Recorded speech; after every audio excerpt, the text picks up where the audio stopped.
Hi and welcome to the short tutorial. In this video, I will show you how to log into your Snapchat using your laptop or the computer. So process is pretty simple. Watch this video till the end and you have to follow the same procedure. And if this video really helps you out, do subscribe to my channel.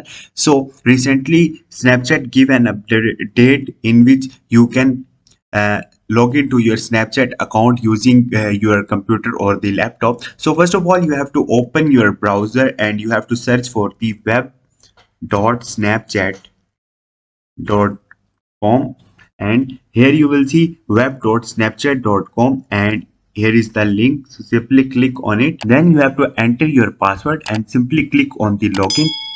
You can now access your Snapchat using your laptop or the computer. So this is the way. Hope this video will helpful for you. If you have any question, you can ask me in the comment section, and don't forget to subscribe my channel. Thank you.